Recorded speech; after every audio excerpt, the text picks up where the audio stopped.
Ain't no half stepping with Marcus J. live from the Den, Legacy Internet Radio.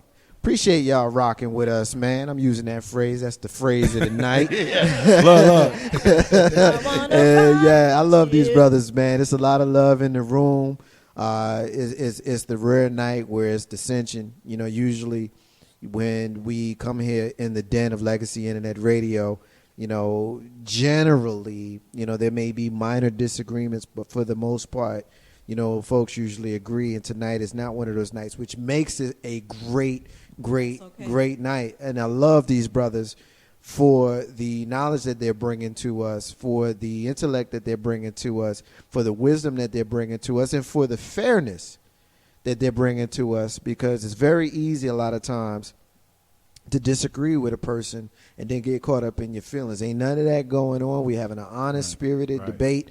You know, there's opposing opinions with regards to stuff. And I honestly know, I don't believe I know that the only way that there's any progress is through dialogue and is through building. And that's what we're doing tonight. So I want to thank the brothers from Future World of Israel, which I'll thank them more later on, but I'm thanking you guys now. 804-402-2893 is the number to dial. The phone lines are still open. I do want to ask a question. Our brother Jay had asked a question a long time ago, and I never got to his question. If he was here, he'd probably be trying to get at me, but he ain't here, so I appreciate him getting patient with me. The question he asked, and I never asked it before, but he said, do you believe that Yahshua ben Yah and Jesus are the same person? Is Yahshua ben Yah and Jesus the same person? Can someone address that for me? Yeah, no, that's incorrect. When you go back into the scriptures, all right, the word Christ, and you keep hearing us say Christ, means anointed, right? It means an anointed one. A lot of people step up in that position and try to put themselves up into the level of Christ. What you really understanding is our nation has a lot of hatred, and it's a lot of pride in our nation to be the top person, to be the top guy. So no, that's not the same person. The Christ walked the earth, taught Israel, showed Israel the highest understanding of the laws.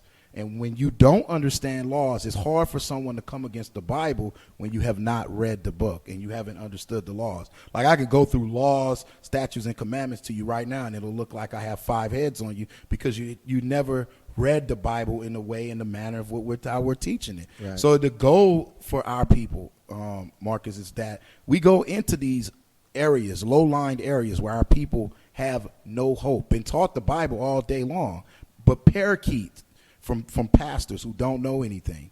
All right, the scriptures warned us of that.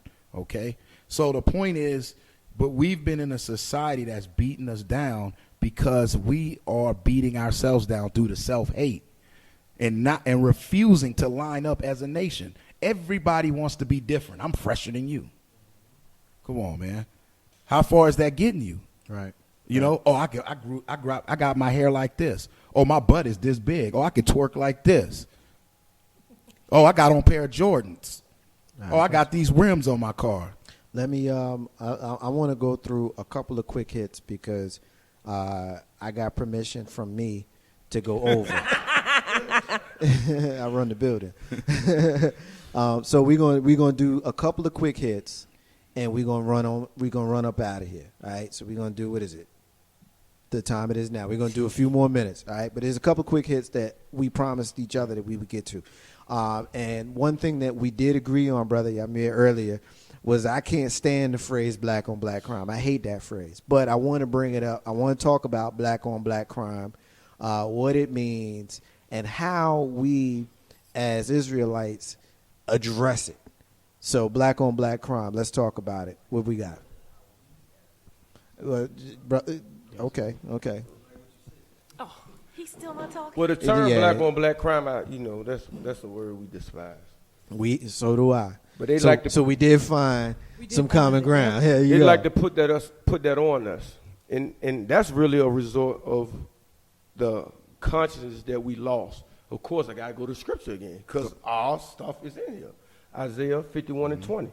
Thy sons have fainted. You fainted means you lost consciousness. You don't know what's going on.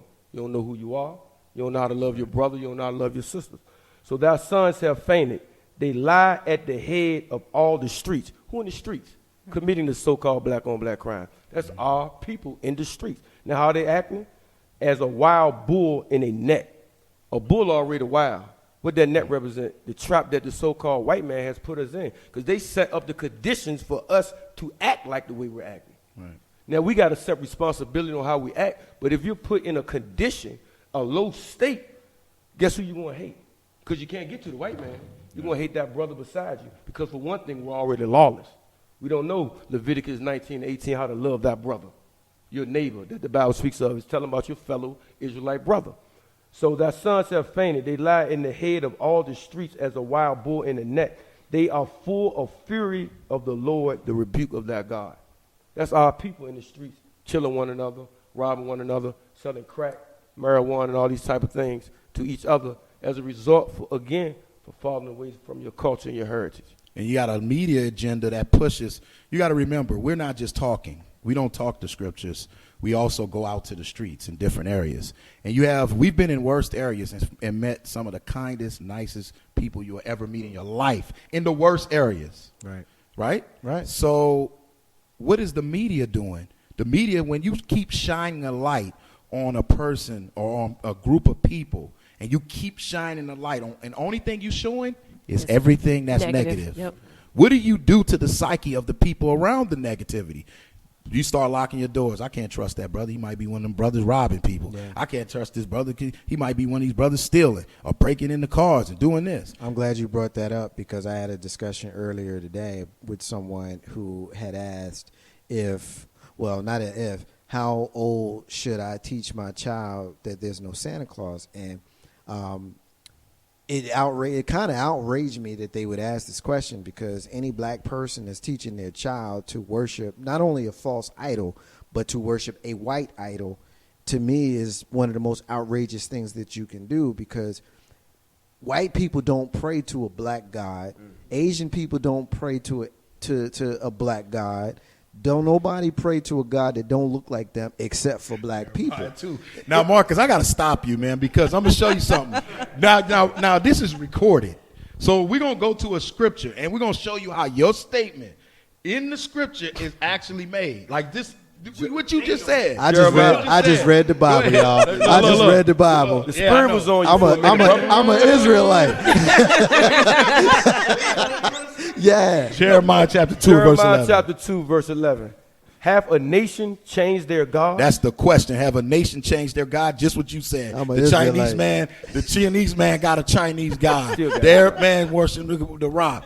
All right? All of them got their gods. The East Indian man, he got Vashti. They got their gods up, right? Look like them. Read on. Have a nation changed their gods, which are yet no gods. But these are no gods, man, because their nation is still under duress under the so-called white man, as it states today. Read on. But my people have changed their glory for that which doth not profit. So, but my people, we're the only nation of people who worship a God that does not look like them. Yep. I agree so with that. there's a fundamental issue and there's fundamental problems. But when you start getting into the root of our doctrine, the first part of our understanding is to teach you who you are according to the Bible. The way you learn that is by the curses that happen to our nation. They're so precise. Right. They happen to our nation. If you go to Daniel 9 and 11, it'll tell you. But I'm showing you, these curses happen to our people. So if you identifying yourself with, wait a minute, my nationality according to the Bible and all this stuff that happened to my nationality happened, which is written in the Bible, that's me. Well, naturally, by the process of elimination, what must I do as a nation, as a person with responsibility? What must I do to get out of this? So it may sound like a religion to some people, but in all actuality, in religion, right, in Christianity, they're not teaching you to know laws. They're not teaching you to return back and follow the Christ as it is written. He's not a white God that they put up there. Right. So, but watch this. All this sums up what Israel has went through. Daniel 9, verse 11. Yea, all Israel has transgressed thy law. Meaning broken the laws. Read on. even by departing, even by leaving them. That's what happened. We left these majestic laws. Read on. that they might not obey thy voice. Therefore the curse is poured upon us. Therefore the curse is poured upon us as a nation. We are underneath curses right now, and no man can sit there and say, well, it ain't happened. Just last week somebody got killed. The other day somebody got shot, all right, by the police officers. Yeah. So, but you got to ask yourself, you're seeing this over and over again. It's been happening, but the cameras now are out. Right. So we've been saying this for years. But watch, read on. And the oath that is written in the law of Moses. That oath we went over earlier, sister, about us if we don't obey the laws. That oath that's written, that's going to happen to us. That's happened. Read on. That is written in the law of Moses, the servant of God, because we have sinned against him. Because we have sinned against him. So you have to realize something. The sin is meaning breaking God's laws. We read that earlier. If you're breaking the commandments, all right, as a nation, what's going to ultimately happen is you're going to put distrust upon yourself as well. Because when I see you robbing, stealing, out here talking about I'm getting money at all costs, some ladies out here being a prostitute, all that stuff, our laws cure all that. The laws cure that. It teaches you how to line up within our nation. Now, of course, we're underneath captivity. We're underneath slavery. But there's a biblical prophecy. As surely as we went into slavery on ships, as sure as the Bible prophesies that we're going to be taken up out of this place in a great deliverance, just like it happened back in Egypt. And you know I have Steppin with Marcus J. live from the den.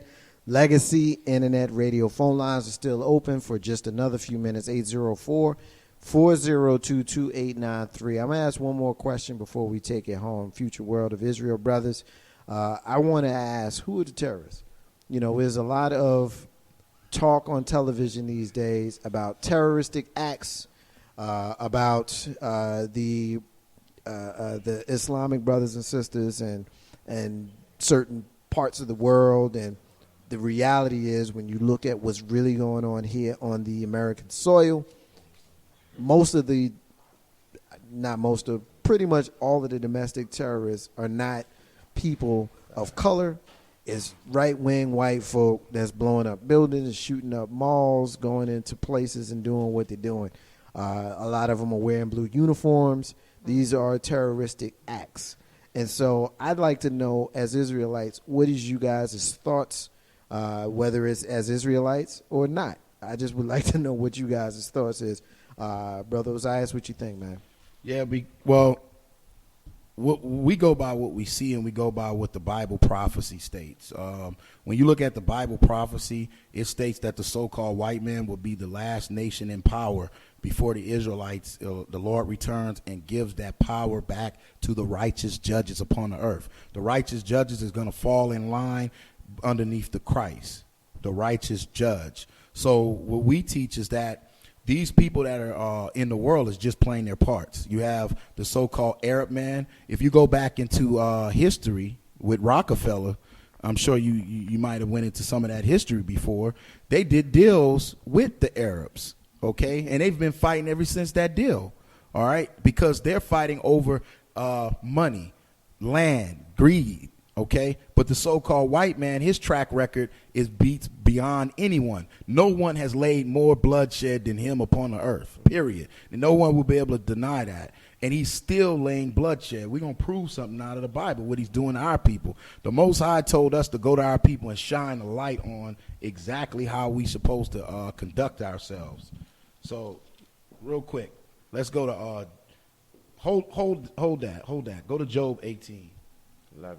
So now he's reaping what he has done throughout the earth. He's reaping through what he has done. Okay, so people now, what the Most High God said is that he's going to now be afraid through the terrorists. That's why he's in a disarray. Well, we're going to prove that in the Holy Scriptures. Let's go. Job 18, verse 11. Terrors shall make him afraid on every side. So terrors shall make him afraid on every side. When you look at this prophecy, this is talking about the last kingdom, the so-called white man on the earth. Terror shall make him afraid on every side. That's why he's talking about close the borders. Let's not let any Arabs in. Do this and that. But what you have failed to realize, the Bible calls it scorpions. This man is going to slowly eat this place alive with different little terrorists until the Lord returns back. Now, the ultimate terror act is thermonuclear destruction, and that's what we're telling our people to run from. You see, Iran has gotten nuclear capabilities. That is prophesied in the Holy Bible, that they were going to get that. And now they have been given and granted rights to harvest uranium. So when you start looking at the Bible prophecies and watching, and you can see that the Bible is lining up with all the things that's happening on the earth. And not only that, as far as them harvesting, they lift the embargo off them. Russia, China can sell them a nuke. They can buy it. Yeah. They can buy one now. Mm-hmm. Ain't no half stepping with Marcus J. Live from the Den. Legacy Internet Radio, brothers. We're going to take our final break of the night. And when we come back, we're going to do what we call our rants, our closings. And this is where we all have our final word. And so, Brother Ozias, Brother Tawab, you guys obviously have been doing a lot of the talking. Of course, Brother Nathan and our Brother Yamir, you're welcome to join us if you choose to. Of course, Didi and SY will have final words as well. Marcus J. Ain't no half stepping with Marcus J. Live from the Den. Legacy Internet Radio. We're going to have a final word from the champ before we have a final word from us. Stay with us.